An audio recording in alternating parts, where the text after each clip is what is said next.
আসসালামু আলাইকুম। স্বাগত জানাচ্ছি নতুন আরেকটি ভিডিওতে। আমরা একটি গুরুত্বপূর্ণ অঙ্ক নিয়ে কথা বলব। একটি বাঁশের ১/৪ অংশ কাদায়, ৩/৫ অংশ পানিতে এবং অবশিষ্ট ৩ মিটার পানির উপরে আছে। বাঁশটির দৈর্ঘ্য কত? এই অঙ্কটি লিখিত ১১ থেকে ২০ গ্রেডের লিখিত পরীক্ষায় অসংখ্য চাকরি পরীক্ষায় এসেছে। কোনো না কোনো পরীক্ষায় এই ধরনের অঙ্ক, বাঁশের অঙ্ক থাকেই। তো ধরি আমরা একটা বাঁশ ধরলাম, এটা পুরো একটা বাঁশ। এই বাঁশটার দৈর্ঘ্য হচ্ছে কত? ধরলাম যে হচ্ছে ক মিটার। এটার দৈর্ঘ্য হচ্ছে ক মিটার। Okay fine. এটা ক মিটার। আমরা ধরলাম যে কাদায় আছে কত? এই কাদায় আছে ১/৪ অংশ। তার মানে হচ্ছে কি?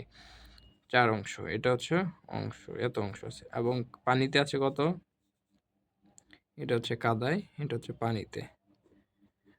পানিতে আছে কত অংশ? পানিতে আছে কত অংশ? পানিতে আছে ৩/৫ অংশ। তার মানে এইটুকু হচ্ছে পানিতে। এবং বাকি থাকে ৩ মিটার। এটা হচ্ছে কোথায়? পানির উপরে। পানির উপরে। ওকে? পানির উপরে। এখন এটা যদি আমরা এখন সমাধান করি, সমাধান ধরি বাঁশটির দৈর্ঘ্য কত? ধরি বাঁশটির দৈর্ঘ্য কত ধরছি আমরা? বাঁশটির দৈর্ঘ্য হচ্ছে ক মিটার। ক মিটার। ওকে? ক মিটার ধরলাম। তাহলে হচ্ছে কোথায় আছে? কাদায়। কাদায় কতটুকু আছে? কাদায় আছে কত অংশ? ১/৪। কার অংশ? পুরো বাঁশের অংশ। সো ক গুণ করে দেব পুরো অংশ। তাই না? তাহলে আমার থাকতেছে ক/৪ মিটার। এত মিটার হচ্ছে আছে কোথায়? কাদায়।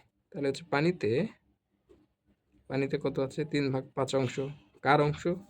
পুরো বাঁশ। পুরো বাঁশ কত? ক মিটারের মধ্যে রয়েছে। সো ৩ এর ক ভাগ হচ্ছে ৫ মিটার।